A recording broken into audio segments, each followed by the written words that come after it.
Excelente. Listo. Buenísimo, buenísimo. Bueno, del equipo de trabajo de la SOBE La Orca y de producción y todo, comité ejecutivo, damos la bienvenida al doctor Lucas Gersi. ¿Cómo está? Muy bien, estimado Yohei, un gusto poder conversar contigo un rato hoy día. Muchas gracias por la invitación. Feliz de estar acá contigo.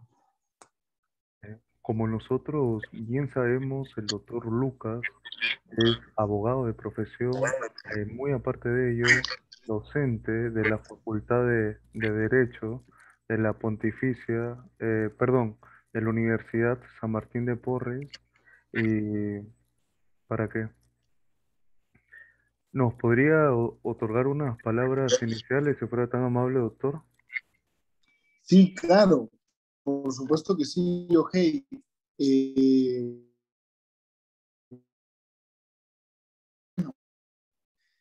yo estoy, ¿no? ¿Saben?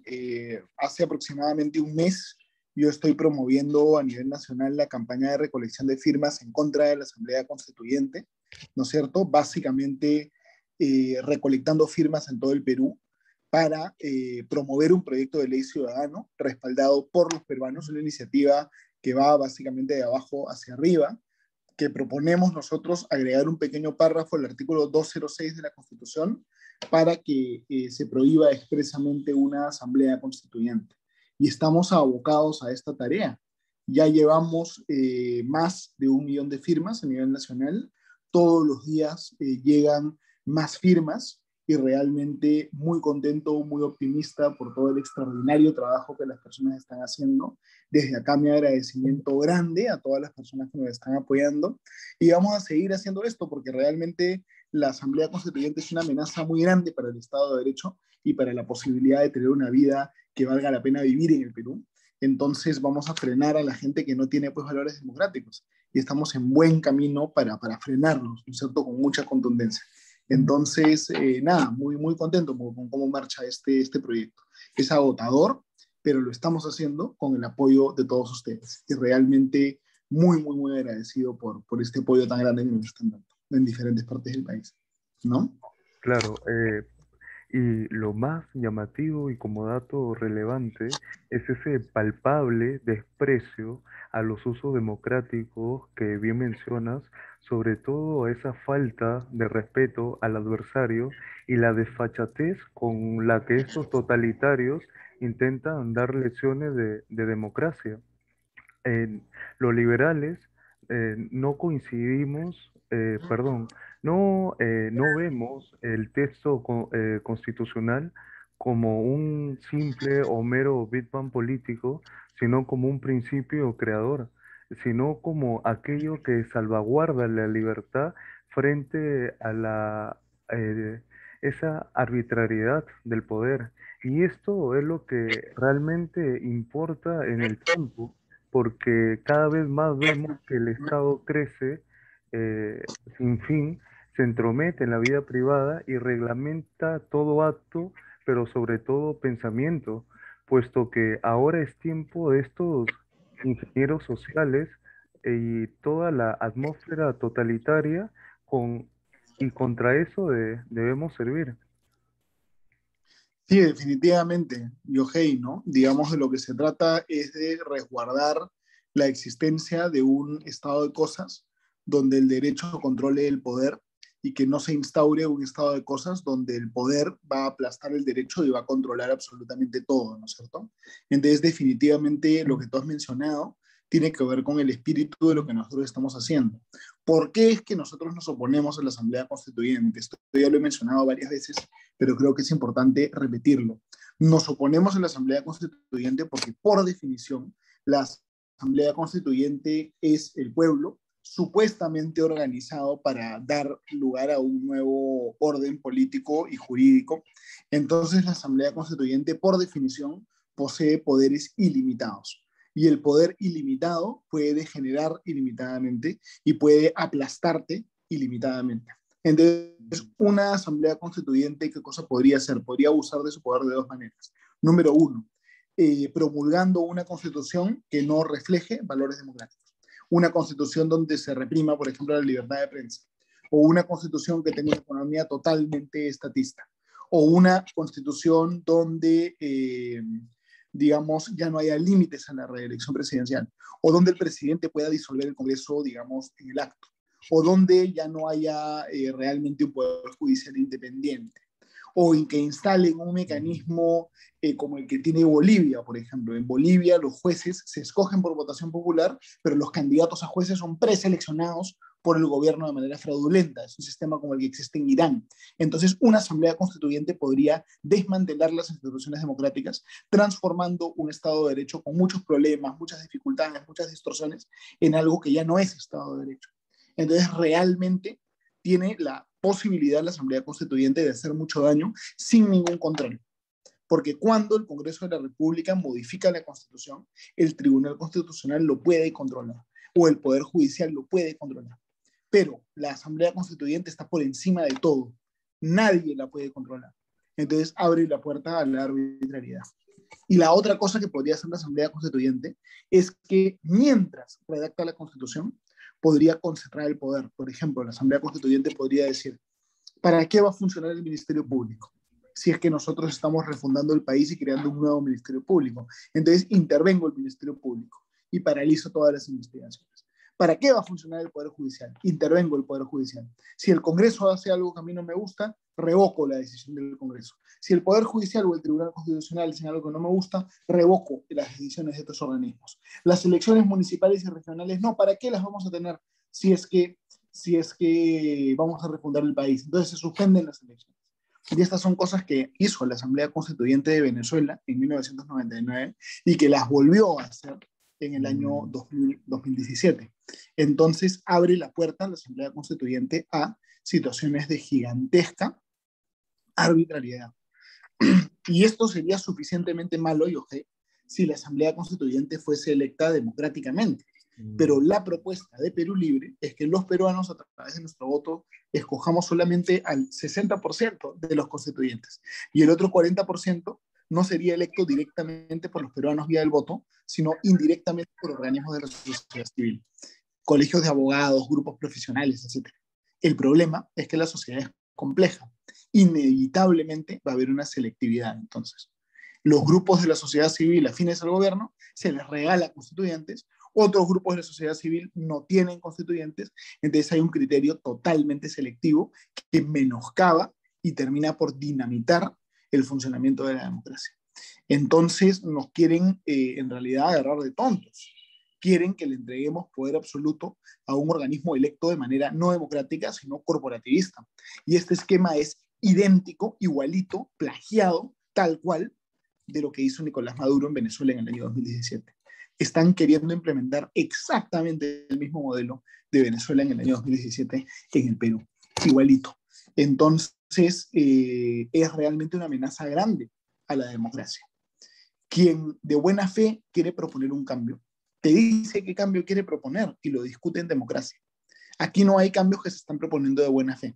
Acá hay un intento de generar un espacio de poder absoluto, antidemocrático, para concentrar el poder, reprimir a la oposición y dar lugar a un régimen autoritario donde el gobierno de turno pueda comportarse como el finquero en una finca, como el chacarero en una chacra. Quieren que el país sea su chacra. Y para eso hay que eliminar las instituciones democráticas que controlan el poder. Entonces es una amenaza muy grande para la democracia y eso es lo que nos motiva a nosotros a movilizarnos. No vamos a regalar nuestro país a una manga de personas que no tienen valores democráticos, que quieren eh, exprimir, ordeñar, saquear el Perú. Lo vamos a defender y lo estamos defendiendo. Y con el apoyo de todos ustedes lo vamos a seguir defendiendo y a estos corsarios, estos piratas, saqueadores, los vamos a parar, ¿no es cierto? Los vamos a detener. Entonces, básicamente se trata de eso, ¿no? Sí, y ahí lo más llamativo de todo es que estamos en ese momento en que estos hombres totalitarios no llaman a la puerta de la democracia porque ya están dentro de casa. Y ese es el dato álgido que todos deben tener en cuenta, porque bien, y ahí viene la labor más que loable de cada uno de ustedes, porque saben que separar días de agenda para destinar viajes a provincia con todo lo que implica la logística, con todo lo que implica que a veces se tiene que facturar menos en quincena, a fin de mes, porque están haciendo una labor que va más allá de, o sea, se le están jugando. Y ahí viene como bien comentaba Raymond Aron, porque él afirmaba que los franceses estaban acostumbrados a debatir sobre ese mundo ideal, como normalmente están acostumbrados los minarquistas, algunos anarcocapitalistas, los que se hacen llamar paleolibertarios, etc., etc., y estos carecían del gusto de pensar sistemáticamente en la política y mirar las cosas como son. En cambio, como decía Raymond Aron, los anglosajones eran totalmente distintos, puesto que ellos se ponían a la marcha, eran mucho más que prácticos, eran hombres de acción. Y ahí es donde la supervivencia de la democracia va a ser más que exitosa, y nosotros lo vemos en Norteamérica y, cómo no, en la libertad británica. Entonces, ya es momento de dejar a esos ideólogos o filósofos, y hay que ingresar y ensuciarse un poco, porque los que tenemos en el gobierno son ingenieros sociales que saben muy bien jugar el ajedrez político, que mientras uno está moviendo un alfil, ellos van directamente hacia la torre, hay que decirlo, hacia la reina o el rey mismo. Entonces, ellos creen que a los ciudadanos nos deben corregir para crear el hombre y la sociedad para su mente macabra, perfectos, pero más que perfectos, coincidentes con ese proyecto político exclusivo. Y quienes están estropeando la democracia tal cual la conocemos son ellos, porque ellos han entrado al gobierno para dinamitarlo por dentro. Entonces, la defensa de la Constitución, la defensa, como decía el profesor Alberto Venegas Lynch, hijo, del proyecto de vida de la persona, ese proyecto irrestricto, es obra de cada uno de nosotros. Y en el tiempo de ahora, en el hoy por hoy, es prioridad frente a este poder de facto, a esta disque nueva clase política que pretende emerger. Sí, claro, definitivamente, ¿no? Digamos, yo creo que hay un momento para la reflexión teórica, hay un momento también para la acción. Estamos en un momento en el cual realmente la democracia en el Perú, la posibilidad de tener un gobierno limitado en el Perú, está bajo ataque. Entonces, este es de verdad un momento de emergencia nacional, donde todos los peruanos tenemos que hacer nuestra parte para resguardar el Estado de Derecho, porque si nosotros no tenemos un Estado de Derecho, un Estado democrático, no hay la posibilidad de construir un proyecto de vida en el Perú.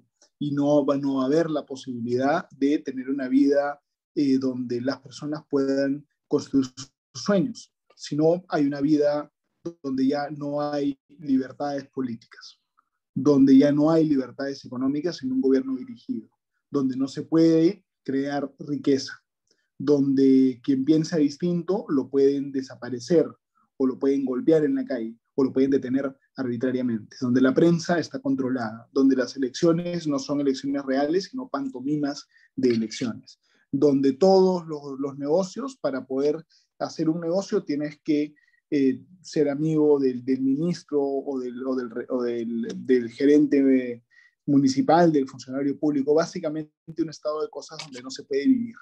Entonces tenemos que resguardar todas las cosas buenas que hay en nuestro país. Nuestro país tiene problemas, sí, necesita reformas, sí, muchas reformas. Podríamos estar horas hablando de todas las reformas que requiere el Perú, sobre todo en la parte de la estructura del Estado. Pero este es el momento efectivamente para defender la capacidad de vivir en el Perú, para no tener que estar nosotros y nuestros hijos viviendo una vida de repente en el exilio o una vida sin libertad llena de miseria, ¿no? Entonces eso es definitivamente lo que hay que hacer. Y creo que la reflexión que tú planteabas, Yohei, de las tradiciones, tú estabas haciendo referencia en realidad a las dos tradiciones de libertad, ¿no? A Mm. la tradición de libertad anglosajona versus la continental. La gran diferencia es que la tradición liberal anglosajona, desde mi punto de vista, reconoce que el derecho y las instituciones son un producto evolutivo. Es decir, se reconoce que el derecho no se crea de arriba hacia abajo, que está necesariamente en los libros, sino que al final el derecho es lo que las personas reconocen como válido, como obligatorio. Entonces hay un derecho competitivo, es un proceso competitivo. En cambio, de repente, el racionalismo, el iluminismo francés continental pensaba que el mundo podía rediseñarse en una especie de tubo de laboratorio, ¿no? Entonces hay una diferencia ahí entre un constructivismo racionalista y ya una lógica mucho más de competencia institucional, ¿no? Podríamos hablar muchísimo de eso. Es un tema sí, fascinante, sin duda, ¿no? Sí. Y hay muchas madres de familia de, por ejemplo, la UDEP, o en todo caso de grupo de madres de familia del Colegio Fleming de Trujillo o el Colegio San Agustín de Chiclayo, que hacían referencia hace un par de días cuando nos reunimos también vía Zoom de la importancia de los juristas en el hoy por hoy como tu persona. Y uno les comentaba Gracias. de personajes como Ulpiano, que recordamos que era un gran jurista romano, y de él definía ese concepto de justicia no solo como esa voluntad de tratar a cada cual como se merece, sino que su labor iba más allá de recopilador, porque en el derecho vigente, en el derecho de la época, todavía se le menciona un doctor de la universidad donde yo egresé, la Universidad Nacional de Trujillo, nos hablaba de Cicerón, que era un gran influente abogado romano de la época, que no solamente se destacaba por su oratoria, como la mayoría cree o se limita en ello, sino que iba más allá, porque pronunció eh, ese sexto rocio cuando se le acusaba y cuando se le pretendía impedirle acceder a su herencia. O sea, eh, para nuestro modesto criterio, tú estás dentro de ese espectro. Y hay que recordarle también a la población de que estos comunistas mantienen sus agendas revisionistas, como tú bien comentaste, el cambio de constitución, la creación de empresas públicas y dentro de la estabilidad laboral absoluta va a quedar en cero. El post-extractivismo y tantas otras ideas antimodernas y empobrecedoras donde las evidencias muestran algo, pero ellos nos dicen totalmente lo contrario. Y lo peor que acá se ve es que ojalá que ellos creyeran en lo que plantean. Ellos simplemente crean escenarios a través de plataformas populistas para acercarse al poder, porque la guerra ahora no es a partir de tanques o que dinamiten un carro nuevamente en Tarata, sino de escenarios, porque ellos conocen lo que es la subversión ideológica de este Yuri Bezmenov, esa gente de la KGB, donde ellos no crean grietas, sino que las grietas de la sociedad las explotan y a partir de ello es donde quieren eh, eh, partir, porque una de las características más distintivas de lo que ahora se puede llamar como la derecha peruana es esa dificultad para entender que al adversario que tenemos se le enfrenta y sobre todo eh, se le impide imponer su agenda.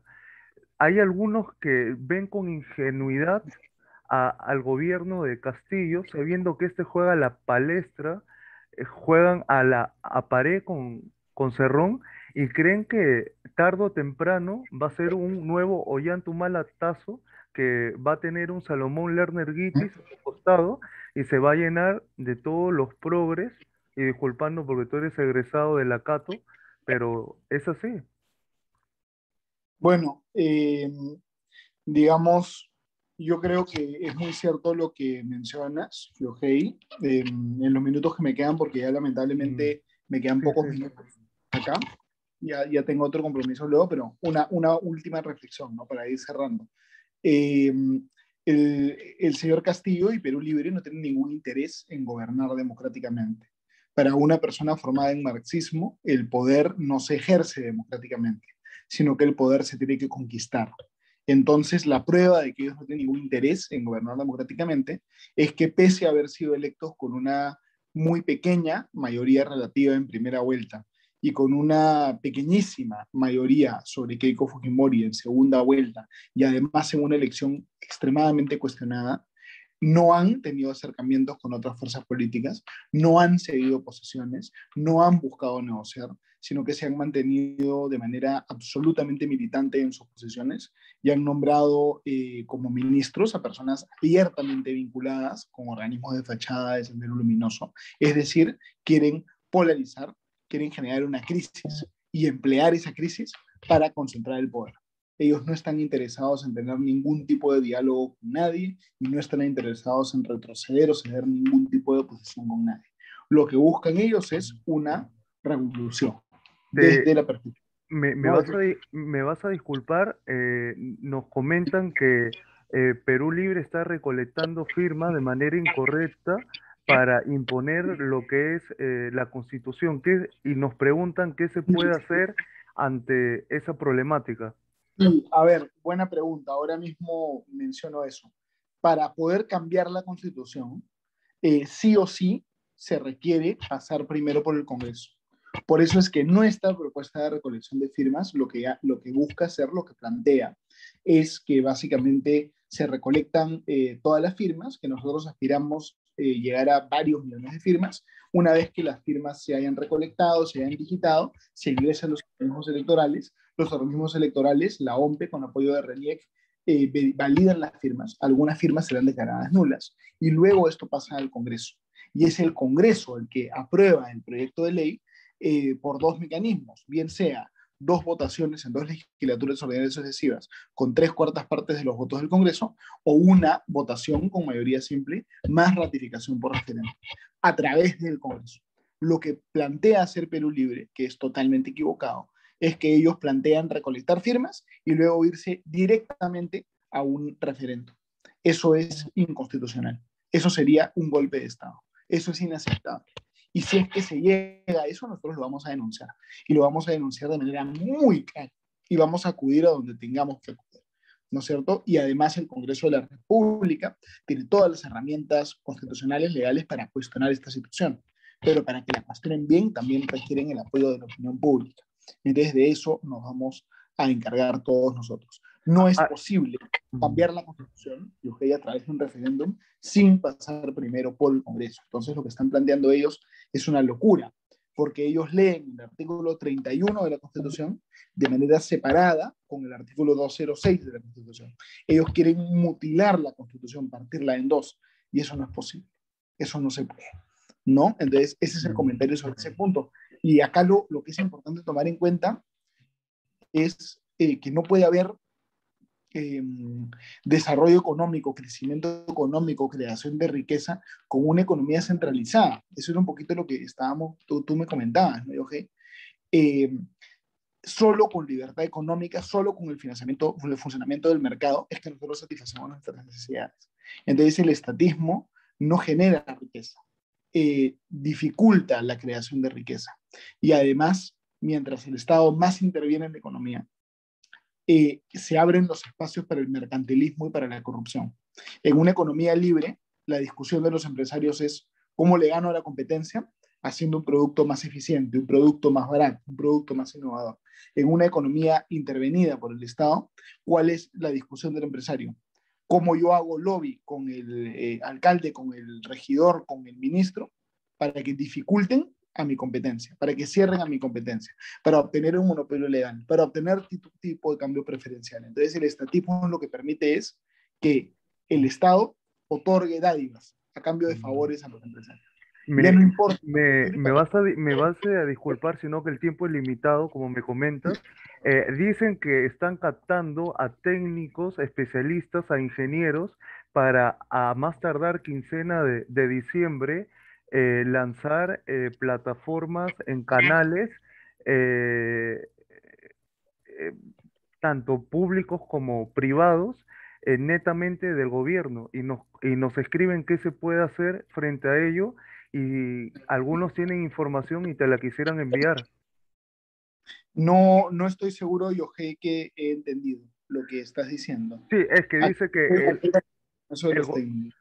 sí, dice que el gobierno está captando de todos los medios. Bueno, sabemos que hay medios mermeleros, hay medios que viven de la dádiva del Estado, y para no mencionar algunos, Canal NTC, y dice que se está captando en provincia a técnicos y a especialistas de telecomunicaciones, porque es muy probable que en diciembre haya una gran sorpresa. Lo otro que nos comentan es que eh, estos señores de Perú Libre están captando a jóvenes a una gran cantidad y los están llevando a escuelas clandestinas para al final hacer el proceso de lavado. Bueno, evidentemente estamos enfrentando a un adversario político que tiene también su estrategia, que tiene cosas que va a llevar a cabo. Hay muchos rumores que circulan, pero lo importante también es tomar en cuenta que es muy importante verificar la información, porque hay mucha información falsa que también se difunde, sobre todo en WhatsApp y en redes sociales. Entonces, si es que alguna persona tiene alguna información más clara, alguna evidencia, alguna información verificada, por favor pónganse en contacto conmigo a través de Yohei para que podamos nosotros recibir esa información, ¿no? Pero hay que tener bastante cuidado también con los fake news, ¿no? Porque hay un montón de versiones, por ejemplo, que se dice que están repartiendo bonos aquí y allá, ¿no? Pero nunca nadie ha podido dar evidencia de eso.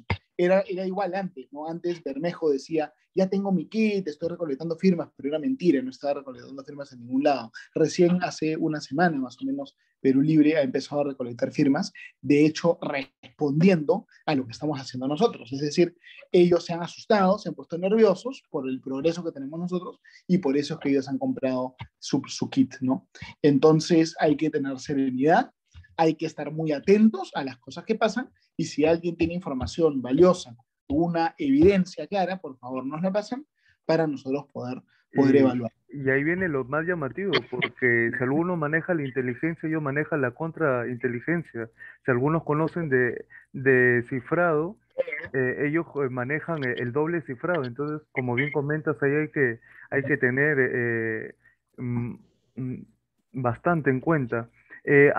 Hay dos aseveraciones, y con eso culminamos, que nos dicen que si es que se lleva una asamblea constituyente, la mitad de los que escogerían serían organizaciones civiles escogidas por el mismo ejecutivo, y la otra es que el mismo Pedro Castillo tiene una relación permanente con la constituyente de Chávez, y van a utilizar también el mismo mecanismo como tú nos comentaste.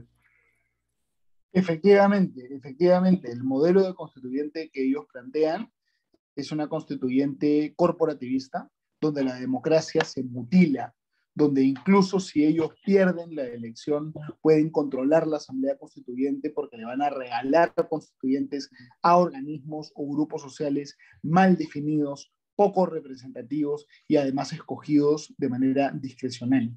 Entonces, este corporativismo hace mucho daño a la democracia. Cuando Nicolás Maduro planteó esta fórmula en la Asamblea Constituyente del 2017 de Venezuela, la Organización de Estados Americanos, la OEA, pidió un informe a la Comisión de Venecia, que es un organismo consultivo adscrito del Consejo de Europa. La Comisión de Venecia, en el informe que emitió, que es muy bueno, que ustedes lo pueden encontrar, ¿qué cosa dijo? Dijo que esto era básicamente un mecanismo idéntico al que empleaba Mussolini en Italia o Franco en España, es decir, el regreso del fascismo.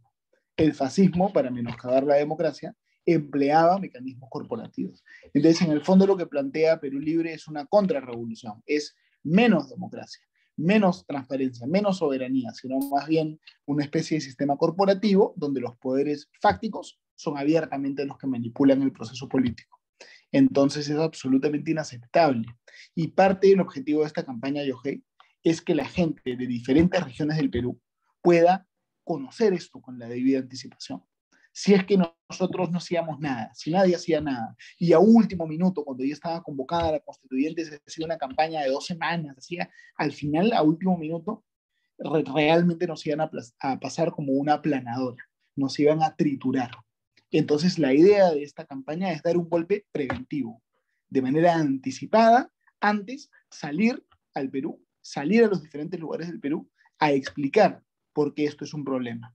Expresar, manifestar la convicción democrática de los ciudadanos, recogiendo firmas contra la Asamblea Constituyente, movilizar a los peruanos que son demócratas. Ese es el objetivo que nosotros tenemos, lo estamos implementando con muchísima convicción y realmente desde aquí un agradecimiento súper grande a toda la gente que nos apoya. Realmente la iniciativa son ustedes. Qué gran trabajo que han estado haciendo. Y a todas las personas que todavía no firman, por favor, apóyennos con su firma. Cada firma suma, cada firma es importante. Y con las firmas de todos ustedes vamos a preservar el Estado de Derecho y la democracia en el Perú. Hay dos, Entonces, hay dos últimas que si imprimen, porque algunos tienen el formato para imprimir, si es que eso sería válido, y la segunda aseveración, y con eso culminamos para no ser tediosos, es que si en verdad está en peligro las elecciones regionales y municipales. correcto. A ver, con relación al tema de las firmas, disculpa, ok, con relación al tema de los planillones, por supuesto que se pueden imprimir. Es importante cuando impriman los planillones que el planillón esté correctamente impreso en una hoja A4 y que en ambos lados de la cara de papel haya texto, ¿no? De un lado tiene que haber un formato de recolección de firmas y del otro lado tiene que haber unas instrucciones que la misma OMPE proporciona. Entonces todos los planillones tienen que tener ambas caras impresas. Por supuesto que lo pueden imprimir. Cada persona lo puede imprimir, saca firmas con sus allegados, con sus familiares, con sus amigos, y luego, por favor, entreguen los planillones en un centro de recolección de firmas de la ciudad, de lugares del Perú donde se encuentren. En casi todas las ciudades del Perú va a haber una mesita, van a haber gente apoyando. Entonces, a esas personas le entregan, por favor, los planillones que ustedes hayan llenado.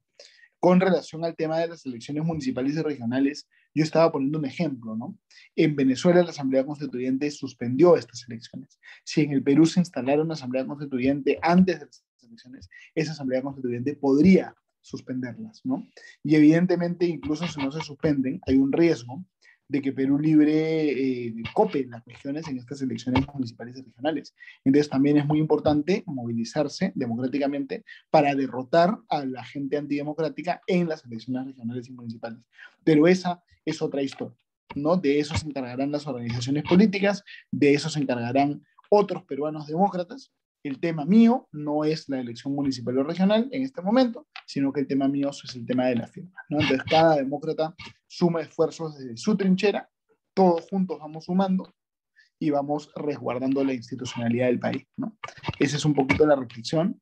Y ya yo, hey, lamentablemente ya el tiempo para mí anda un poquito corto. Me comprometo a conversar contigo mucho más tiempo en otra oportunidad. Y muchísimas gracias de verdad por invitarme y un saludo muy grande a todas las personas que nos han escuchado. Muy agradecido, muy optimista, con muchas ganas de continuar esta campaña, con muchísima fuerza.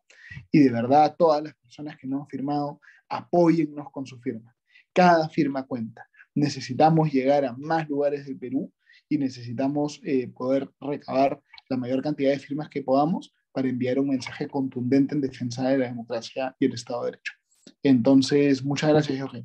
Encantado de estar aquí. Del equipo de trabajo de la SOBE, la ORCA, de producción y comité ejecutivo, te damos las gracias por esa apertura, ese cariño y ese aprecio para todos nosotros. Y como dicen en la India y en Nepal, Namaste. Muchísimas gracias, Jorge. A tu servicio y ojalá podamos conversar en otra oportunidad. Muchas Profe. gracias.